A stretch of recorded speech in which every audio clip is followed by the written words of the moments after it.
نعرہ تکبیر، نعرہ رسالت، نعرہ حیدری، بر محمد و آل محمد صلوات۔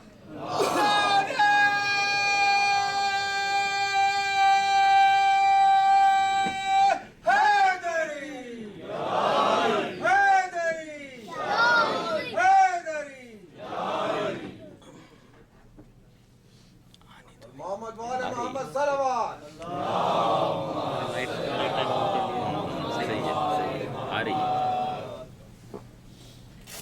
اعوذ باللہ السمیع العلیم پہلے نہیں آتی تھی من الشیطان الرجیم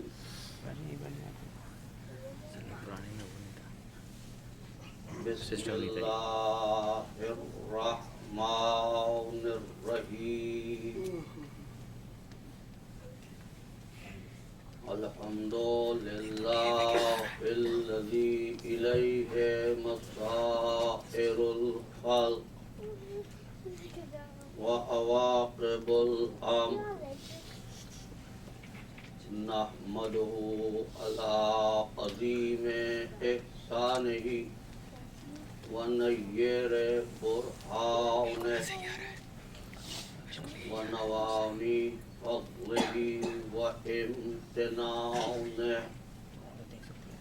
لم یولد سبحانہ فیکون فی العز مشارکہ ولم یلد فیکون مورثا ہالکہ لم یتقدمہ وقت ولا زمان ولم یتعاورہ زیادۃ ولا نقصان جلت عظمتہ والصلاة والسلام علی سید اصل ما فی الوجود سر اللہ فی کل موجود نقطۃ دائرۃ الوجود صاحب اللواء الحمد والمقام المحمود ابی القاسم محمد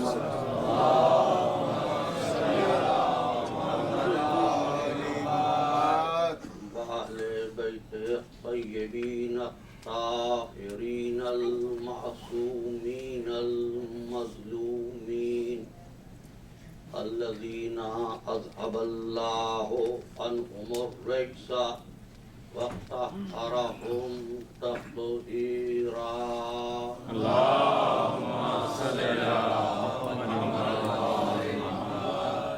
اما بعد فقد قال اللہ تبارک وتعالی فی محکم کتابہ المبین وهو اصدق الصادقین بسم اللہ الرحمن الرحیم انا خلقنا الانسان من نطفۃ امشاج نبتلیہ فجعلناہ سمیعا بصیرا۔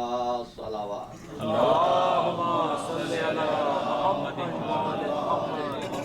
محمد والے محمد بلند تر صلوات۔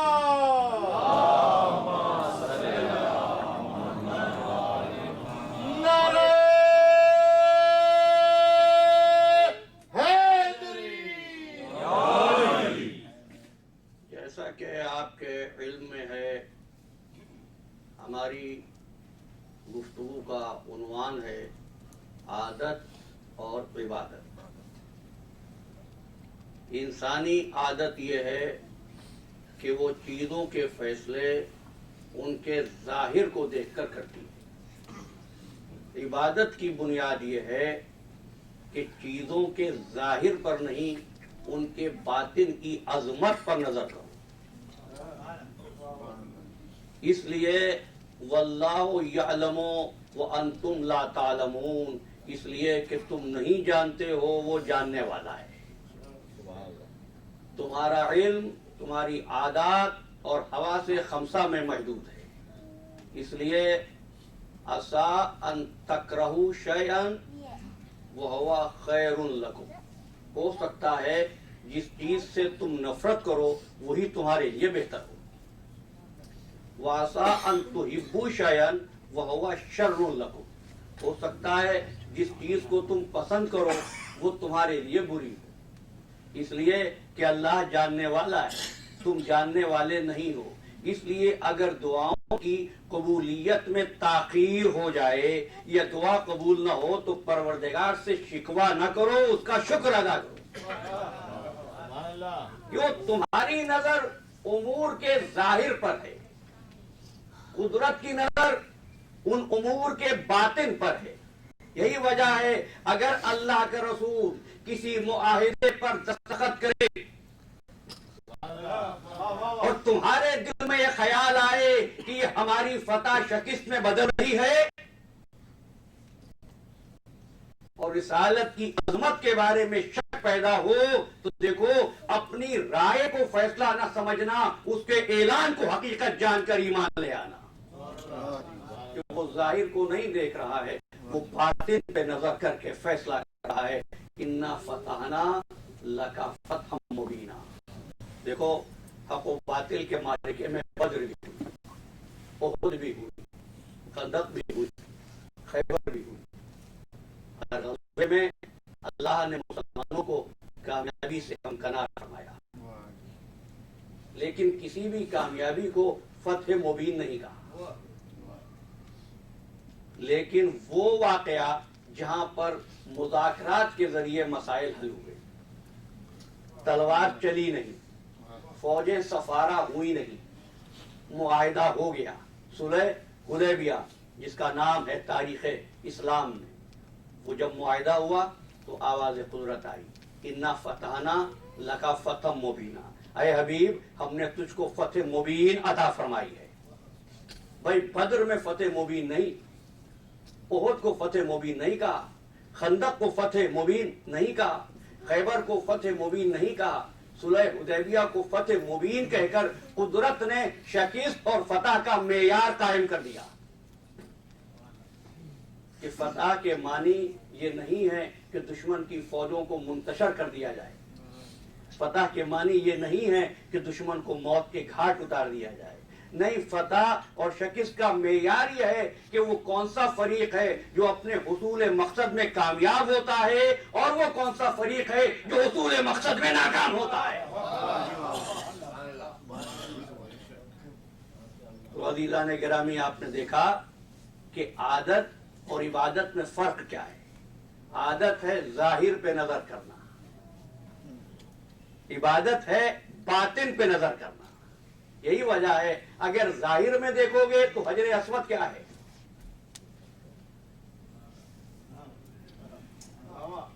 حجر اسود ایک پتھر ہی تو ہے، لیکن اس کا باطن اتنا عظیم ہے کہ حجر اسود کے بوسے کو عبادت کا جز بنا دیا.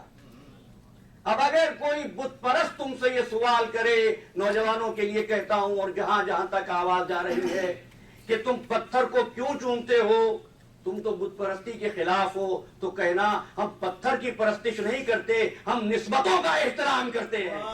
سبحان اللہ. ہم پتھر کو نہیں چومتے، ہم نسبتوں کا، حکم خدا کی نسبت کا احترام کرتے ہیں. بھائی ہر کپڑے کو ہم نے چوما نہیں، لیکن وہی کپڑا جب قرآن مجید کا جزدان بن گیا تو وہی کپڑا قابل احترام ہو گیا. ہم نے ہر لکڑی کا احترام نہیں کیا. اگر لکڑی تعزیہ حسین کا جز بن گئی بر محمد و آل محمد بلندتر صلوات. نعرہ حیدری. دیکھو پھر ایک مرتبہ سمجھ لو اس بات کو.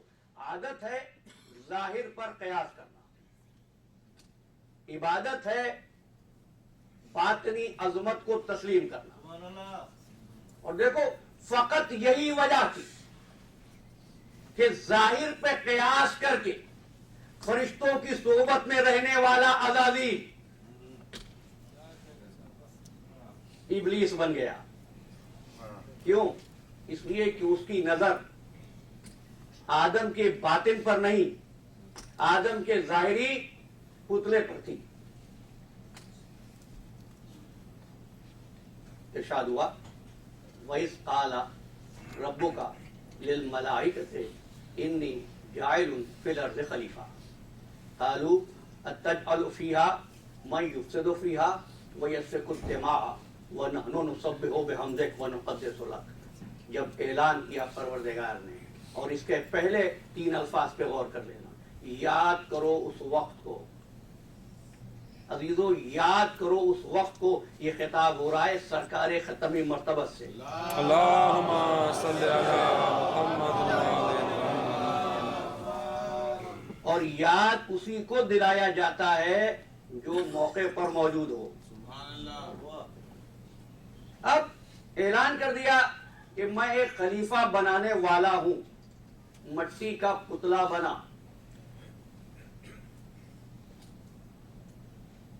لیکن مٹی کے پتلے کے بننے اور روح کے اس پتلے میں آنے تک دنوں کی نہیں، سالوں کی مدت تھی۔ اعلان کر دیا کہ خلیفہ آنے والا ہے، میں خلیفہ بنانے والا ہوں۔ فرشتوں کو اس امر کا منتظر بنا دیا کہ خلیفہ بننے والا ہے۔ اتنے عرصے تک آدم کا پتلا ہے اور فرشتے انتظار کر رہے ہیں، لہذا قدرت نے خلیفۃ اللہ کے انتخاب میں اور خلیفۃ اللہ کے تقرر میں اس امر کو سنت بنا دیا کہ جب بھی ہماری حجت آئے گی تو سنت یہی ہے کہ اس کا انتظار کیا جائے۔ اب اس وقت تک پتلا تھا، روح نہیں تھی۔ اب سن لینا، میں جلدی سے اپنے عنوان سے پھر متصل ہو جاؤں گا۔ پتلا ہے، روح نہیں ہے، مٹی کا ڈھانچہ وہاں رکھا ہوا ہے۔ فرشتے قریب آتے ہیں، اس مٹی کے پتلے کا احترام کرتے ہیں، اس کو چھوتے ہیں، اس کو مس کرتے ہیں۔ جو واقعہ پڑھ رہا ہوں قاری محمد طیب محتمم دارالعلوم دیوبند کی کتاب سے پڑھ رہا ہوں کہ فرشتے آتے تھے، پتلے کو دیکھتے تھے، مس کرتے تھے، احترام کے ساتھ آگے بڑھ جاتے تھے۔ بھائی اسی روز سے کسی کی مختلف حرکتیں سامنے آ گئی تھی۔ وہ کیا کہ جب ابلیس آیا، یہ اس وقت تک فرشتہ ہے، جب ابلیس آیا اس پتلے کے پاس تو ایک مرتبہ دیکھا اور بڑی حقارت سے کہنے لگا، کیا ہے، مٹی کا پتلا ہی تو ہے، بھائی روح تو اب تک آئی نہیں ہے۔ تو یوں کہہ دوں کہ اصل میں وہ پتلا اس وقت آدم کی شبیہ تھا۔ فرشتے آ رہے تھے، احترام کر رہے تھے، ابلیس حقارت سے دیکھ کر گزر رہا تھا۔ تو فرشتوں اور شیطان کا فرق سمجھ لو، فرشتہ وہ جو شبیہ کا احترام کرے، ابلیس وہ جو شبیہ سے حقارت کرے۔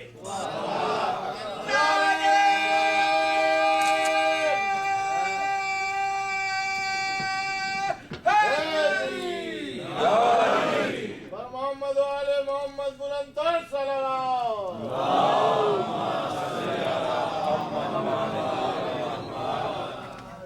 سبحان اللہ سبحان اللہ۔ تو عزیزو، اب میں متصل ہو رہا ہوں اپنے عنوان سے۔ میں نے آج سورہ دہر کی دوسری آیت کو تلاوت کیا ہے۔ ارشاد فرمایا اِنَّا خَلَقْنَا الْإِنسَانَ مِن نُطْفَةٍ أَمْشَاجٍ، ہم نے انسان کو ملے جلے مادے سے خلق فرمایا، نبتلی ہے تاکہ آزمائیں، فَجَعَلْنَاهُ سَمِيعًا بَصِيرًا، اور انسان کو سمیع بھی بنایا، بصیر بھی بنایا۔ اور اس آخری گفتگو میں سورہ دہر کی آیت کو سرنامہ کلام میں نے اس لیے بنایا کہ انسانی عادت یہ ہے کہ جب پروردگار کی طرف سے آزمائش ہوتی ہے تو شکایت کرنے لگتا ہے، پروردگار آزماتا کیوں ہے؟ اس کے آزمانے کے انداز بڑے مختلف ہیں عزیزو۔ کبھی وہ دے کے آزماتا ہے، کبھی وہ لے کے آزماتا ہے، کبھی بیماری کے ذریعے آزماتا ہے، کبھی صحت کے ذریعے آزماتا ہے۔ تو اب ذہن انسانی میں سوال یہ پیدا ہوتا ہے کہ وہ آزماتا کیوں ہے؟ کیوں آزماتا ہے؟ اِنَّا خَلَقْنَا الْإِنسَانَ مِن نُطْفَةٍ أَمْشَاجٍ نَبْتَلِيهِ، ہم نے انسان کو خلق اسی لیے کیا تاکہ ہم آزمائیں۔ تو عزیزو، آزمائش ہو جائے تو شکایت نہ کرو، یہی آزمائش ثبوت انسانیت ہے۔ اگر انسان ہو تو وہ آزمائے گا، لیکن پروردگار آزماتا کیوں ہے؟ کہا یہ آزمانے کا حق ہم کو اس لیے ہے کہ ہم نے تم کو سماعت بھی دی ہے، ہم نے تم کو بصارت بھی دی، چونکہ صلاحیت دی ہے اس لیے آزماتے ہیں۔ دیکھو پروردگار کی آزمائش پر سب کو حیرت ہو، لیکن اس دنیا کی زندگی میں کیا تم نے مشاہدہ کیا کہ دنیا کا کوئی مقصد بھی بغیر آزمائش کے حاصل نہیں؟ تم پڑھتے ہو، لکھتے ہو، ڈگری حاصل کرتے ہو، تم نے کمپیوٹر کا علم حاصل کر لیا، تم نے ڈیٹا فیڈ کرنے کے تمام طریقے سمجھ لیے، کمپیوٹر اینالسٹ بن گئے، اب تم نے ایک ویکنسی دیکھی، ایک پوزیشن دیکھی، اپلائی کر دیا جاب کے لیے۔ جب امپلائر کے پاس گئے، تم نے جا کر کہا کہ صاحب ہم نے یہ پڑھا ہے، اس پوزیشن کے لیے اپلائی کرنا چاہتے ہیں، تو امپلائر کیا کہتا ہے کہ میں غور کروں گا، لیکن پہلے تمہارا ایک ٹیسٹ لے لوں، جان لوں کہ تم اس قابل بھی ہو یا نہیں ہو۔ ہے نا عزیزان گرامی، یہ زندگی کا مشاہدہ ہے، گویا کہ کوئی رتبہ بھی بغیر آزمائش کے حاصل نہیں ہوتا۔ جس طریقے سے دنیا کی زندگی میں تم کو کوئی رتبہ بغیر آزمائش کے حاصل نہیں ہوتا، اگر یہ چاہو کہ اس دنیاوی اور اخروی زندگی میں بیک وقت کوئی رتبہ مل جائے تو کیسے ممکن ہے کہ بغیر آزمائش کے حاصل ہو جائے؟ لیکن ایک سوال ہے عزیزو، اور وہ یہ ہے کہ امپلائر نے تو ٹیسٹ اس لیے لیا کہ اس کے پاس علم نہیں تھا۔ توجہ، پروردگار کے پاس تو علم غیب بھی ہے، علم ظاہر بھی ہے، پھر وہ کیوں آزماتا ہے؟ وہی دنیا کے لوگ اس لیے آزمائش لیتے ہیں، اس لیے امتحان لیتے ہیں کہ وہ جانتے نہیں پروردگار کون ہے۔ عالم الغیب والشہادہ، جو ظاہر ہے اس کو بھی جانتا ہے، جو باطن ہے اس کو بھی جانتا ہے، دلوں میں چھپی ہوئی نیتوں کو جانتا ہے، نفس میں چھپے ہوئے ارادوں کو جانتا ہے۔ میرے مالک، پھر تو آزماتا کیوں ہے؟ واہ واہ واہ، آواز قدرت آئی کہ دیکھ تو نے غور نہیں کیا، ہم نے اپنی قدرت سے تجھ کو خلق کیا، اپنی قدرت سے انسانوں کو خلق کیا، اور جب قدرت سے بنا دیا تو بنانے کے بعد ہم نے انسانوں کی تقدیر کا فیصلہ کرنے میں ایک جملہ آپ کے خدمت میں پیش کر رہا ہوں، اس کو لوح قلب پہ نقش کر لینا۔ ہم نے انسانی تقدیر میں اپنے علم سے اور قدرت سے کام نہیں لیا۔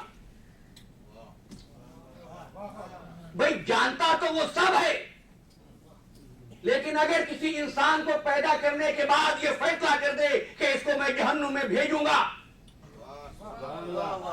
تو اس کے پاس یہ حق شکایت موجود ہے، پروردگار مجھے جہنم میں کیوں بھیجے گا؟ کہا اس لیے کہ تو بدکار ہوگا، تو نافرمان ہوگا، تو مکار ہوگا، تو دغاباز ہوگا۔ کہ پروردگار میرا ایسا کوئی ارادہ نہیں ہے، تیرا فیصلہ خلاف انصاف ہے، میں نے تو ایسا کوئی جرم ہی نہیں کیا، تو نے اپنے علم کی بنیاد پر فیصلہ کر لیا۔ عزیزان گرامی، بالکل اسی طرح جس طرح ایک ماہر استاد کی نظر میں ایک اچھے ایجوکیٹر کو، ایک اچھے ٹیچر کو پہلے روز ہی پتا چل جاتا ہے کہ کون پاس ہوگا، کون فیل ہوگا، لیکن اگر وہ یہ فیصلہ کر لے کہ اس کو فیل کر دوں گا، اس کو پاس کر دوں گا، تو اسٹوڈنٹ کیس کر دے گا، سو کر دے گا کہ صاحب میرا ٹیسٹ لیے بغیر ہی میرے اکیڈمکس کے بارے میں فیصلہ کر دیا، اس لیے ایگزامینر یہ چاہتا ہے، ممتحن یہ چاہتا ہے، ایجوکیٹر یہ چاہتا ہے اس کے ہاتھ سے پرچہ حل کراؤں، تاکہ جب اس کو فیل کروں تو کوئی شکایت نہ رہے۔ پروردگار نے انسان کو خلق کیا، اس کو جوہر عقل دیا، ہماری سابقہ گفتگو، اس کو قوت عقل دی، قوت ممیزہ دی کہ نیکی اور بدی کا فرق جانے، اچھائی اور برائی میں تمیز کرے۔ 1,24,000 انبیاء بھیج دیے، کتابیں بھیج دی کہ تو اپنے فعل و عمل میں آزاد ہے، مجبور نہیں۔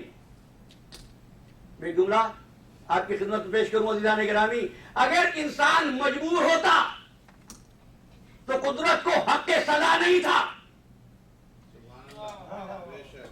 آزاد بنایا اور کہا دیکھو جنت میں ہم تم کو نہیں بھیجیں گے، جہنم میں ہم تم کو نہیں بھیجیں گے، اپنے پیروں سے چل کے تم جنت میں جاؤ گے، اپنے پیروں سے چل کے تم جہنم میں جاؤ گے۔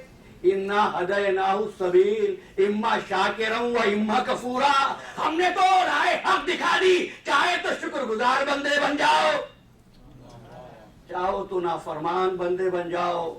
اسی لیے ڈاکٹر اقبال نے کہا تھا عمل سے زندگی بنتی ہے جنت بھی جہنم بھی، یہ خاکی اپنی فطرت میں نہ نوری ہے نہ ناری ہے۔ تو عزیزو اب اگر کسی کو محفل سے نکال دیا جائے بغیر ثبوت کے تو حق کی شکایت ہے نا، مالک میں نے کیا تھا، کیا جانتا سب کچھ ہوں۔ اس لیے عزیزو اس نے کیا انتظام کیا کہ میں ان حقائق کو، چھپے ہوئے چہروں کو، میرا جملہ لایا نہ جائے، چھپے ہوئے چہروں کو بے نقاب کرنے کے لیے ان حقائق کو چونکا دینے والے واقعات کی شکل میں پیش کروں گا۔ اس لیے میں نے توریت بھیجتے ہوئے اجتماع نہیں کیا، میں نے انجیل بھیجتے ہوئے اجتماع نہیں کیا۔ میں جانتا تھا یہ جو تسبیح پڑھتا ہوا، اللہ کے نعرے لگاتا ہوا قوم جن سے پرموٹ ہو کر فرشتوں میں آ بیٹھا ہے، اس کو اس کے عمل سے بے نقاب کر دوں گا۔ اس لیے اجتماع کیا۔ بھائی اب تک تو ابلیس فرشتہ بن کے بیٹھا تھا نا، پتا چلا کسی کو کہ اصل میں یہ ابلیس ہے، فرشتہ نہیں۔ لیکن جیسے خلیفۃ اللہ کا اعلان ہوا، ابلیس اگڑ گیا، کہنے لگا خلقتنی من نار وخلقتہ من طین، مجھ کو آگ سے بنایا اس کو مٹی سے بنایا۔ کہا اب ثابت ہو گیا کہ شیطان ہے نا، ہم نے نہیں کہا شیطان ہے، اس کے عمل نے ثابت کر دیا کہ یہ شیطان ہے۔ فَاخْرُجْ مِنْهَا فَإِنَّكَ رَجِيمٌ وَعَلَيْكَ لَعْنَتِي إِلَىٰ يَوْمِ الدِّينِ، نکل جا ہماری بارگاہ سے، تو بڑوں میں سے بننے لگا، اب تجھ پر قیامت تک لعنت ہوگی۔ بات طے ہو گئی۔ ابلیس بیٹھا کہاں تھا؟ نوری محفل میں، فرشتوں کے پاس آ گئی لعنت۔ تو بتاؤ کہ نوری محفل نے کیا لعنت کا راستہ روک لیا؟ تو عزیزو جب پروردگار کی طرف سے لعنت آتی ہے تو نہ توبہ کی محفل روکتی ہے، نہ نوریوں کی صحبت لعنت کا راستہ روکتی ہے۔ لیکن ایک بات اور ہمارے سامنے آ گئی، دیکھو میں نے جواب دے دیا اس سوال کا، کیا تھا؟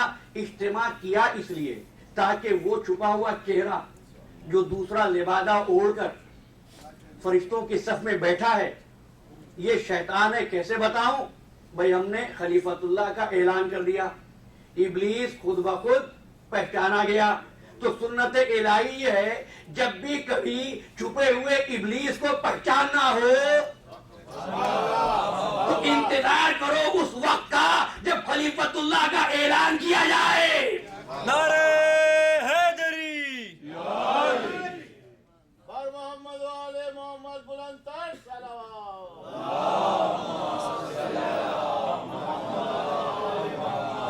جزاک اللہ۔ تو اب کیا ہوا؟ فَاخْرُجْ مِنْهَا فَإِنَّكَ رَجِيمٌ وَعَلَيْكَ لَعْنَتِي إِلَىٰ يَوْمِ الدِّينِ، تجھ پر لعنت ہوگی یوم قیامت تک۔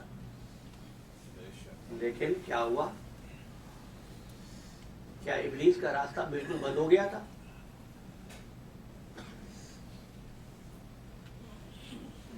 نہیں، قرآن نے آواز دی، آدم تم جا رہو جنت، لا تقربا هذه الشجرہ، بس اس درخت کے پاس نہ جانا۔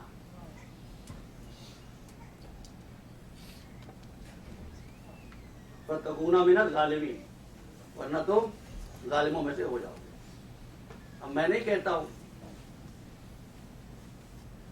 مفسرین کی تفسیریں بتاتی ہیں کہ آدم سے ایک ترک اولا ہو۔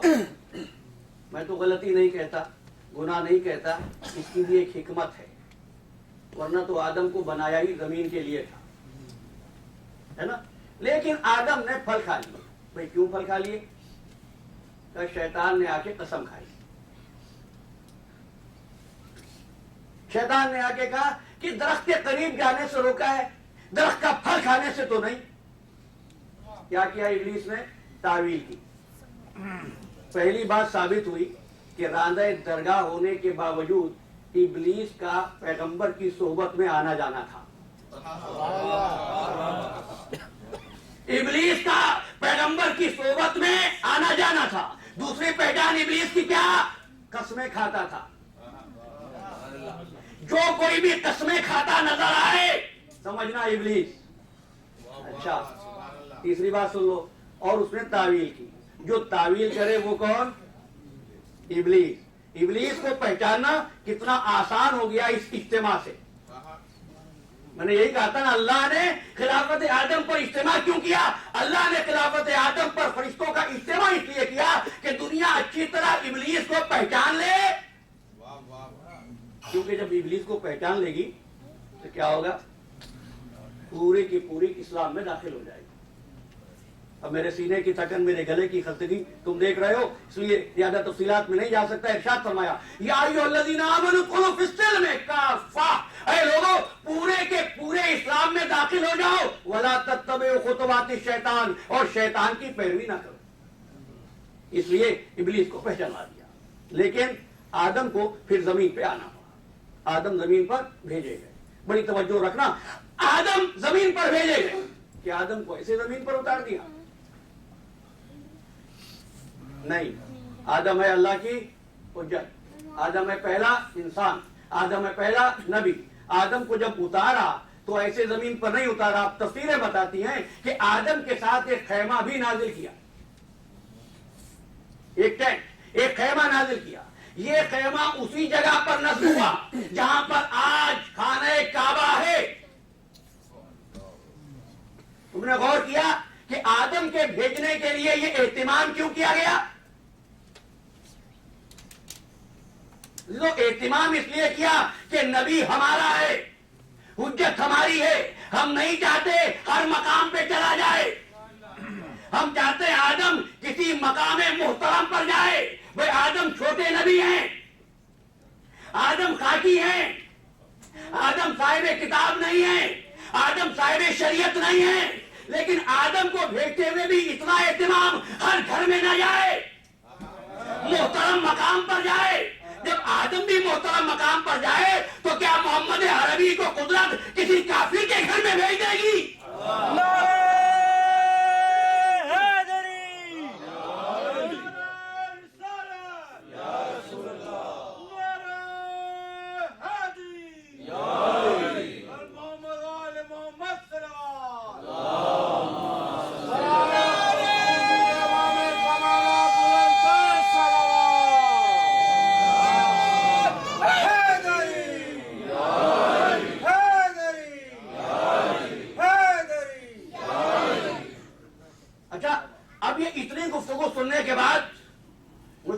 کا جواب تو دینا، آدم کی دشمنی اب کس سے ہوگی؟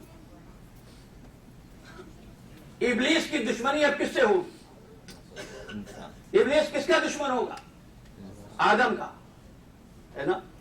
اس لیے کہ آدم کی وجہ سے نکالا گیا، آدم کی وجہ سے اس پر لعنت ہوئی، آدم کی وجہ سے شیطان مردود ہو گیا۔ وَإِنَّكَ رَجِيمٌ عَلَيْكَ لَعْنَتِي إِلَى يَوْمِ الدِّينِ۔ اچھا، مردود تمہاری سمجھ میں آ گیا، لعنت تمہاری سمجھ میں آ گئی، یہ رجیم کیا ہے؟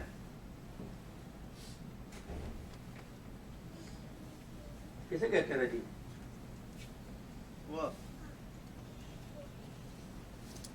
عزیزو، رجم کہتے ہیں جب کسی کو پتھر مارے جائیں۔ مارتے ہوئے ابلیس کو پتھر، حج کرتے ہوئے، اچھا ابلیس کو مارتے ہو؟ سبحان اللہ سبحان اللہ، ابلیس کو مارتے ہو؟ نہیں، ابلیس کی نقل کو مارتے ہو۔ تو ایک بات تو سمجھ میں آ گئی نا، حقیقتوں کے اظہار کے لیے اصل کی نئی نقل بھی کافی ہوتی ہے۔ جب قرآن مجید کے حکم کے مطابق ایک گمراہی کی نقل قابل نفرت ہو گئی تو اگر کوئی ہادی اور ہدایت کی شبیہ کا احترام کرے وہ بدعت اور شرک کیسے ہو گیا؟ وہی نہ کرا جی، اللہ کا لعنتی علی یوم الدین۔ اب ابلیس نے پھر انتظار کیا، اب ذرا سنیے، ابلیس نے پھر انتظار کیا۔ دشمنی دل میں ہے، کس کی دشمنی؟ آدم کی دشمنی۔ لیکن ابلیس نے کہا آپ دیکھو کس طرح انتقام لیتا ہوں۔ زمین پر کتنے آدمی ہیں؟ یہ 4، آدم، حوا، حابیل اور قابیل، 4 ہی آدمی ہے نا۔ اب ان چاروں میں کیا ہوگا؟ قابیل کون ہے؟ آدم کا بیٹا۔ حابیل کون ہے؟ آدم کا بیٹا۔ حوا کون ہے؟ آدم کی زوجہ۔ یہ 4 ہی آدمی ہے نا۔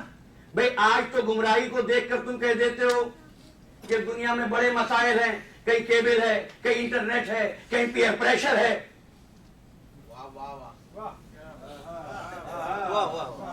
اب دور آدم میں ایسی تو کوئی چیز ہے نہیں،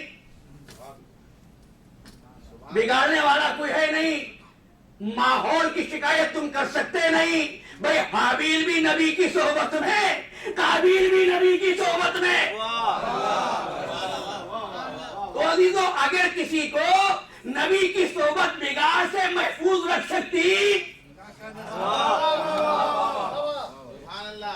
تو قابیل کیسے بگڑتا؟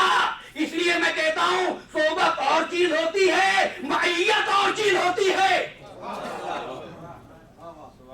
اچھا صحبت اور معیت میں کیا فرق ہے؟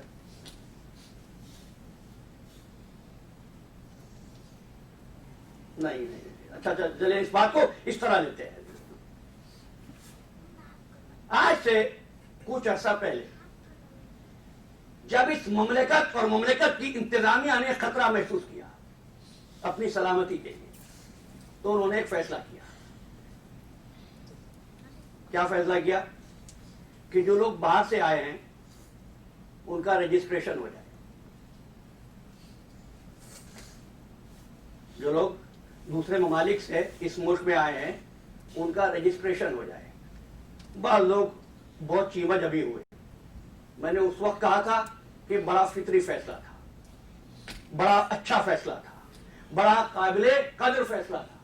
انہوں نے فیصلہ کیا کہ صاحب جو باہر سے آئے ہیں، پاکستان سے آئے، ہندوستان سے آئے، افریقی ممالک سے آئے، ایشیائی ممالک سے آئے، ہم ان کی رجسٹریشن کریں گے تاکہ پتہ چل جائے کہ کہیں ہماری سلامتی کو خطرہ تو نہیں ہے۔ اب میں پوچھتا ہوں لیجسلیشن سے، سب باہر سے آنے والوں کے لیے کیوں؟ سبحان اللہ سبحان اللہ۔ دیکھیے پیغام پہنچ رہا ہے ایک مثال سے۔ بھائی یہاں جو رہتے ہیں مقامی، بھائی میں تو اس نظریے پر نہیں یقین رکھتا ہوں، وائٹ اور بلیک، میں تو اس امر پہ یقین رکھتا ہوں۔ اللہ کے نزدیک بزرگی کا معیار فقط تقویٰ ہے، لیکن چونکہ یہاں کی اصطلاح ہے اس لیے مجبور ہوں کہ استعمال کروں کہ وائٹ اور بلیک ان کے لیے کیوں نہیں؟ کا اس لیے نہیں کہ یہ شروع سے ہمارے ساتھ ہیں، یہ بعد میں ہمارے ساتھ آئے ہیں۔ تو معلوم ہوا کسی نظام کو خطرہ اصل والے لوگوں سے نہیں ہوتا جو بعد میں کلمہ پڑھ کے مسلمان ہوئے۔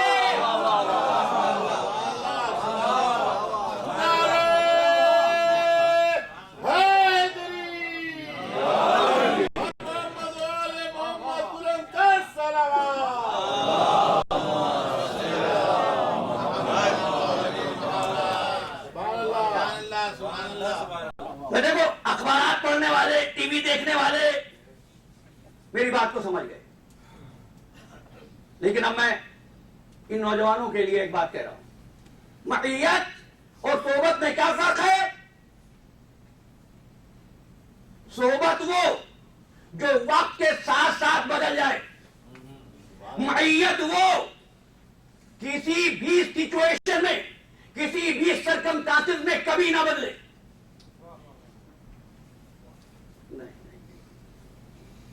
میں تھکا ہوا ہوں, لگتا ہے آپ مجھ سے زیادہ تھکے ہوئے.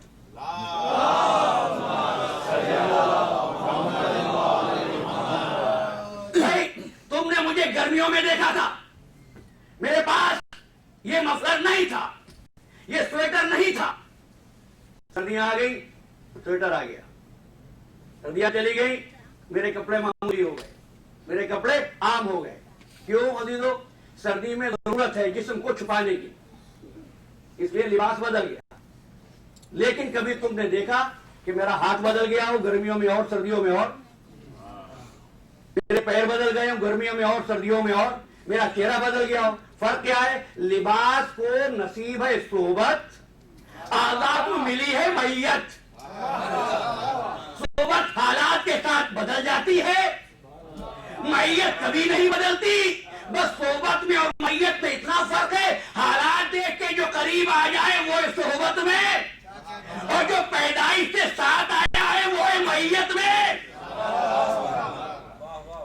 اب دیکھنا رسول اکرم کی زبان سے کس کے لیے لفظ معیت نکلا, کس کے لیے لفظ صحبت نکلا. فرمایا حق و مال علی ولی و بارک, حق علی کے ساتھ, علی حق کے ساتھ. نعرہ حیدری. کیوں؟ اس لیے کہ یہ میرے وجود کے ساتھ آیا ہے. انا و علی من نور واحد, میں اور علی ایک نور سے ہے نا, میں اور علی ایک نور سے ہیں. تو اچھا, ایک نور سے ہیں. اب لوگوں کو تعجب ہوا, صاحب یہ کیا بات ہوئی؟ اگر ایک نور سے ہے تو ایک ساتھ پیدا کیوں نہیں ہو گئے؟ کب پیدا ہوئے حضور؟ نہیں معلوم. پہلے عام الفیل میں. علی کا پیدا ہوئے 30 عام الفیل میں. 30 سال چھوٹا ہے میرا علی, میرا امام 30 سال چھوٹا ہے رسول سے. معیت کیا ہے؟ انا و علی من نور واحد, میں اور علی ایک نور سے. جب ایک نور سے ہے تو ایک ساتھ پیدا کیوں نہیں ہوئے؟ یہ 30 سال کا وقفہ کیوں؟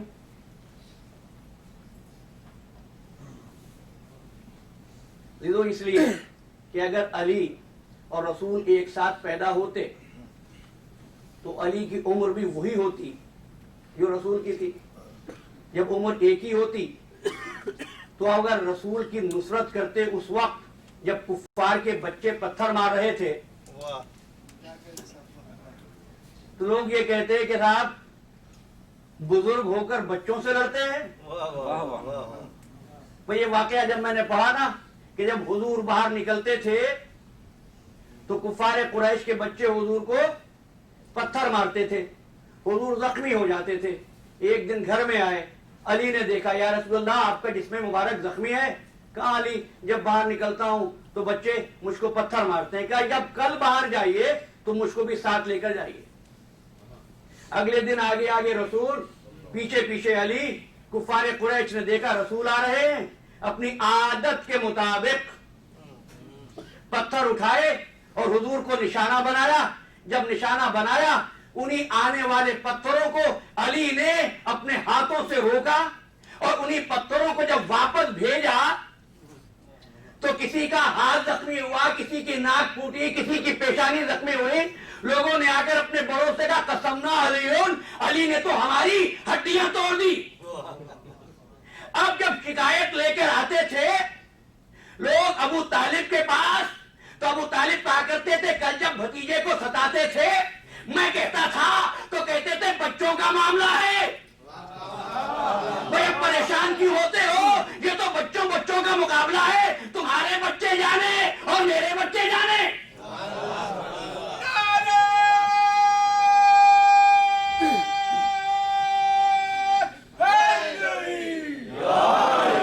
محمد آل محمد بلندتر صلوات.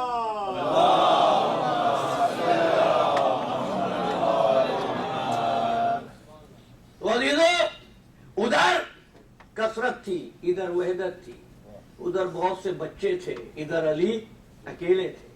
لیکن بات تو جبھی ہوتی ہے نا حق کی، قانون قدرت کی، کہ جب فطرت پر وہ غالب آتا ہے.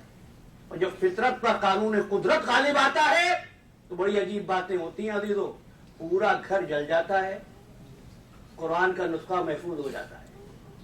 بھائی بچے قتل ہو جاتے ہیں، موسیٰ بچ جاتے ہیں. بھائی نمرود کو پتا بھی نہیں چلتا کہ نمرود کی سلطنت کو تباہ کرنے والا ابراہیم پیدا ہو جاتا ہے نا. بھائی ایسی ہی قانون کی بات تھی جب علی کے مقابل فوجیں سفارہ ہوئی تو بڑا لشکر تھا اور جنگ کے طول پکڑ جانے کا خطرہ تھا. لوگ کہنے لگے، اصحاب کہنے لگے یا علی بہت بڑا لشکر ہے. فرمایا نہ گھبراؤ، میں اکیلا جنگ کروں گا. کمالا جنگ طول پکڑ جائے گی، فرمایا شام سے پہلے ختم کر دوں گا. کمالا دریا عبور کر جائیں گے، کہ عبور نہیں کرنے دوں گا. فرمایا 900 کا لشکر ہے، فرمایا فقط 9 بچیں گے. اے کوئی ایسا مرد مجاہد جو جنگ سے پہلے جنگ کا نتیجہ دے دے. دیکھو گفتگو کسی اور طرف نہ چلی جائے. میں تو بات کر رہا تھا صحبت کی اور معیت کی. تو ابلیس نے انتظار کیا، دل میں دشمنی ہے آدم کی. جب موقع آیا جہاں آدم کی وصایت کا معاملہ طے ہو رہا تھا، آسان کرتا ہوں اس لفظ کو، آدم کی جانشینی. اور یہ امر بطور خاص آپ کی خدمت میں پیش کر رہا ہوں کہ حابیل اور قابیل میں تنازعہ کسی خاتون پر نہیں تھا.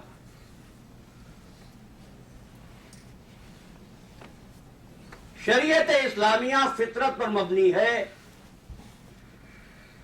بہن سے شادی ہمیشہ حرام تھی اور حرام رہے گی. جھگڑا یہ تھا کہ کون وصی بنے. ابلیس نے کہا یہی موقع ہے. تو آپ سمجھے کہ ابلیس کام اسی وقت کرتا ہے جب پیغمبر کی جانشینی کا معاملہ ہو. ابلیس کام اسی وقت کرتا ہے جب پیغمبر کی جانشینی کا معاملہ ہو، خواہ وہ امت آدم ہو یا امت محمد ہو. سمجھ گئے نا؟ اچھا اب ایک جملہ اور کہتا ہوں. ابلیس کے دل میں دشمنی ہے آدم کی، لیکن اس کے باوجود آدم کے پاس آتا تھا یا نہیں؟ آتا تھا. اگر نہ آتا تو بہکاتا کیسے؟ آتا تھا، قسمیں کھاتا تھا، تعویلیں کرتا تھا، مشورے دیتا تھا. یہ 4 باتیں تاریخ کے پڑھنے والوں کی نظر کر رہا ہوں کہ قسمیں کھانا، تعویلیں کرنا، مشورے دینا، صحبت نبی میں ہر وقت رہنا، نبی سے وفاداری کا دم بھرنا، سب ابلیس کی بات ہے. وقت نہیں ہے ورنہ عرض کرتا کہ جہاں ارشاد فرمایا، قرآن مجید میں ارشاد ہوا کچھ ایسے لوگ بھی ہیں یشہد اللہ علی ما فی قلبہ وہو الد الخصام. پیغمبر کے پاس بیٹھ بیٹھ کر قسمیں کھا رہے ہیں. وہو الد الخصام، بڑے بدترین دشمن ہیں. وہ آدم کے پاس آتا تھا، جاتا تھا، لیکن آدم کی دشمنی تھی تو کیا قتل آدم کو کیا؟ چلو لفظ بدلتا ہوں، کیا آدم کو قتل کروایا؟ نہیں، پیغمبر کے پاس آیا، قابیل کے ذریعے حابیل کو قتل کروایا. تو اب تو پہچان لو نا ابلیس کو. ابلیس وہ ہے جو پیغمبر سے محبت کا دم بھرے اور پیغمبر کی ذریت کو قتل کرے.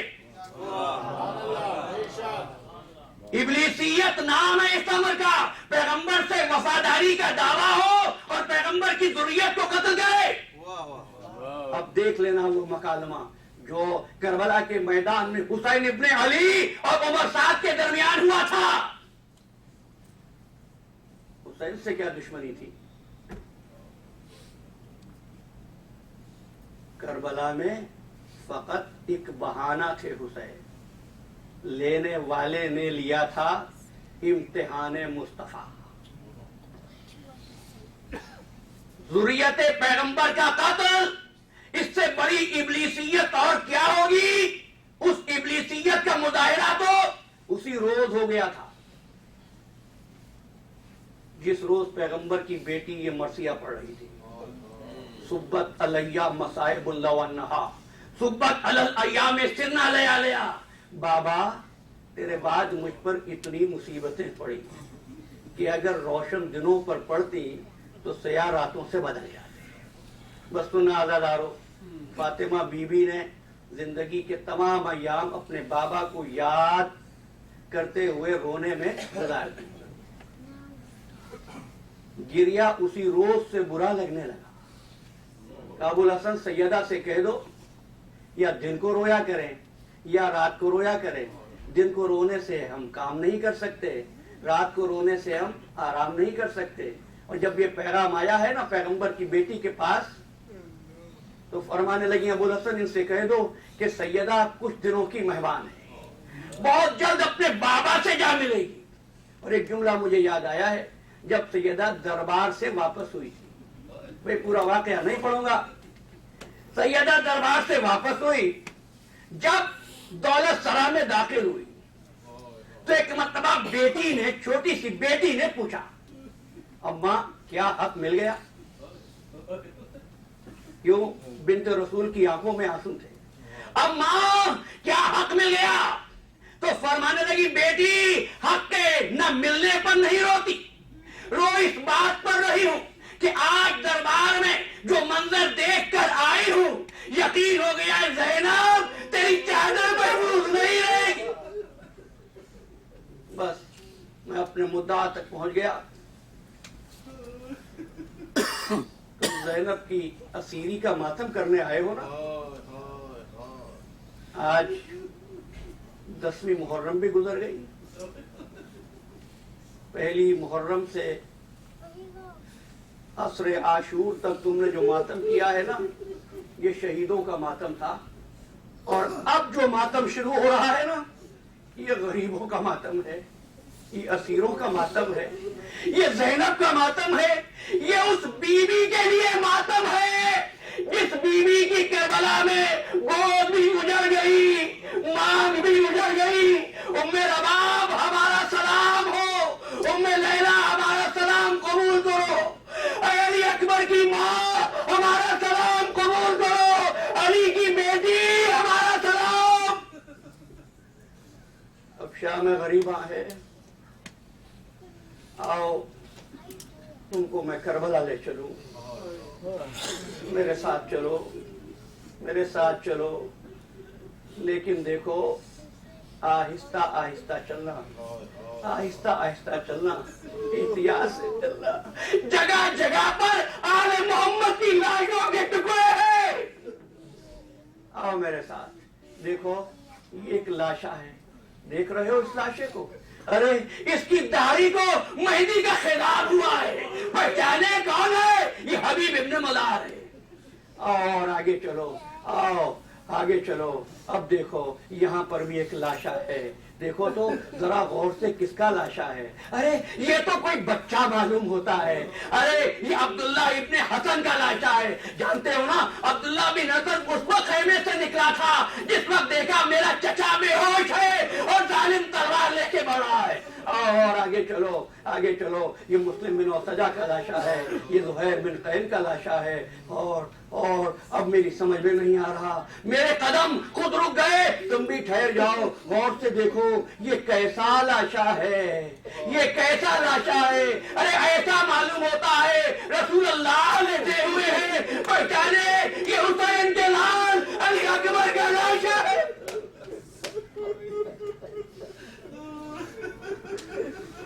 آؤ اب ذرا حسین کی بیٹی کو پرسا دے لیں.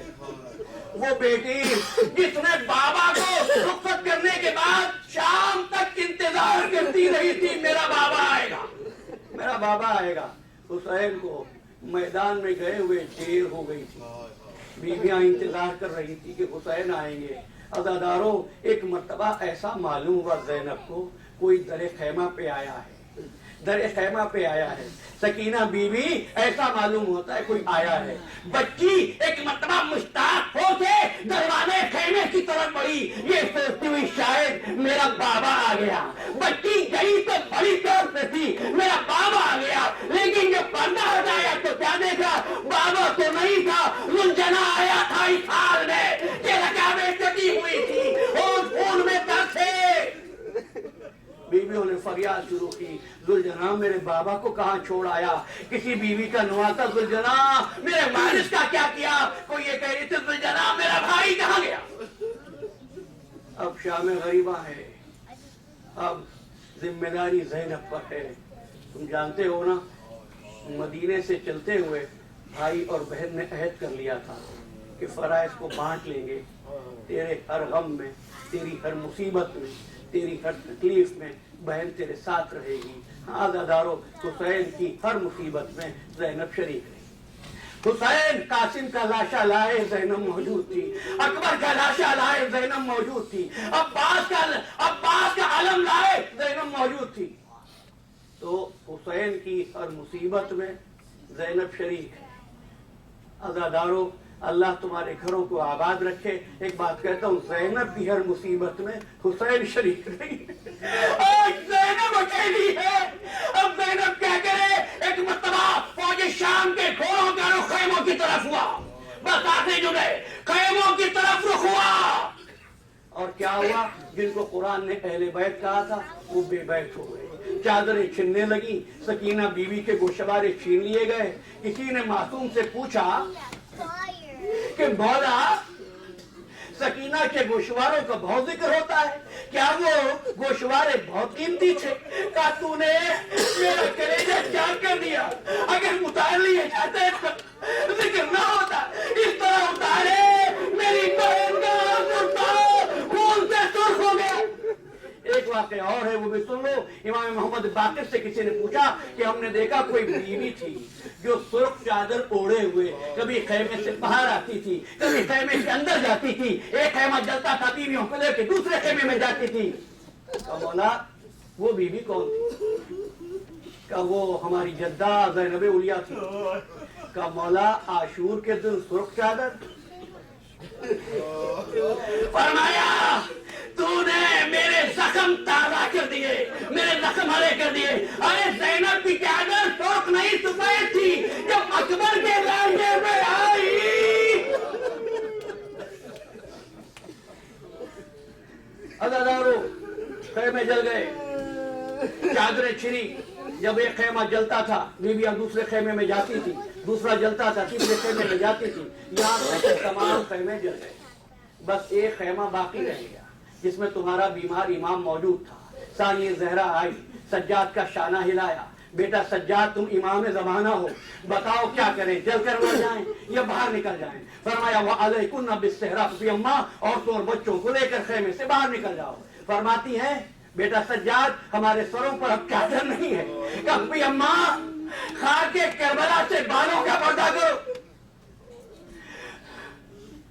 اور عورتوں اور بچوں کو لے کے باہر نکل جاؤ. عورتیں اور بچے تو باہر نکل آئے, لیکن اب زینب بھائی کی امانت کو کیسے نکالے؟ میں بیان نہیں کر سکوں گا کس طریقے سے سید سجاد کو زینب نے اپنے دوست پر اٹھایا اور خیمے سے باہر لائی. میں کہوں گا مولا حسین آؤ کربلا, آؤ اور ہم بتاؤ اکبر کا لاشا اٹھانا آسان تھا یا سجاد کو اٹھا لے؟ اہل بیت بے بیت تھے, جلی ہوئی رات پر, جلی ہوئی تناتوں پر اہل بیت عصمت و طہارت بیٹھے تھے. اہل بیت عصمت و طہارت بیٹھے تھے. فرماتا ہے میرا ساتواں امام, جو ہمارے خاندان پہ گزر گئی شام غریبہ میں, اس کو نہ بیان کرنے والا بیان کر سکتا ہے, نہ تصور کرنے والا تصور کر سکتا ہے. بچے خاموش تھے. اب دن بھر تو آوازیں تھی نا اعلیٰ تش اعلیٰ تش, لیکن اب کوئی نہیں مانگ رہا تھا پانی, کوئی اعلیٰ تش نہیں کہہ رہا تھا. تو سوچتا ہوں کہ بچے اسی وقت مانگتے ہیں جب یہ امید ہو کوئی لانے والا ہے. اب دیکھ رہے کس سے پانی مانگے, کوئی پانی لانے والا نہیں ہے. بچے خاموش, دہلے ہوئے بچے, سہمے ہوئے بچے. ایک مرتبہ علی کی بیٹی حسین بن گئی, فرمانے لگی سیلانیوں بیویوں گھبرانا نہیں,